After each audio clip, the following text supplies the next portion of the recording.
हिते अवां सां ब्रेकिंग न्यूज़ शेयर कर रहा आहियूं। इस्लामाबाद, रावलपिंडी ऐं भरपासे में ज़लज़ले जा लोॾा महसूस कया विया आहिनि। रेक्टर स्केल ते ज़लज़ले जे लोॾनि जी शिदत 6.3 रिकॉर्ड कई वई आहे। इस्लामाबाद ऐं रावलपिंडी में रहवासी ख़ौफ़ विचां घरनि मां ॿाहिरि निकिरी आया। ज़लज़ले जा लोॾा पाकिस्तान समेत ईरान ऐं अफ़गानिस्तान में बि महसूस कया विया आहिनि। ज़लज़ले जो मर्कज़ ताजिकिस्तान हो। ज़मीन में ज़लज़ले जी ऊंधाई 150 किलोमीटर हुई।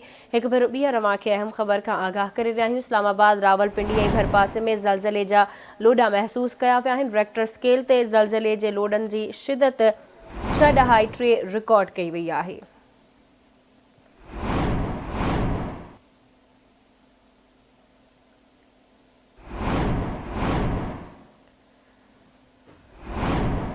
इस्लामाबाद, रावलपिंडी ऐं भरपासे में ज़लज़ले जा लोॾा महसूस कया विया आहिनि। इस्लामाबाद में असां सां लाइन ते मौजूदु आहे आवाज़ न्यूज़ जो ब्यूरो चीफ कुर्बान बलोच। जी कुर्बान बलोच, छा तफ़सील आहिनि, आगाह कजो।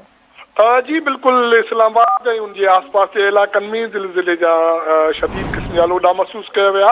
तक़रीबन 1 वॻे हिते इस्लामाबाद ऐं उनजे आसपास जे इलाक़नि में माना घरनि में जेके माण्हू वेठा उनखे ज़िलज़िले जा लोॾा महसूस थिया ऐं माण्हू ख़ौफ़ मां घरनि मां ॿाहिरि निकिरी आया।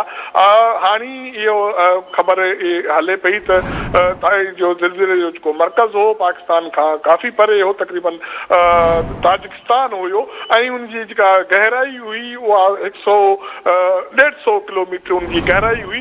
पर उनजे बावजूदि ख़ुदा जो शुक्र आहे त इस्लामाबाद आसपास जे जेके इलाइक़ा आहिनि उहे ज़िलज़िले जे करे कंहिं नुक़सान जा फ़िलहाल फौरी तौर ते के इतला मौसूल न आहिनि थिया। ठीकु आहे कुर्बान बलोच, अपडेट करण लाइ अवां जी महिरबानी।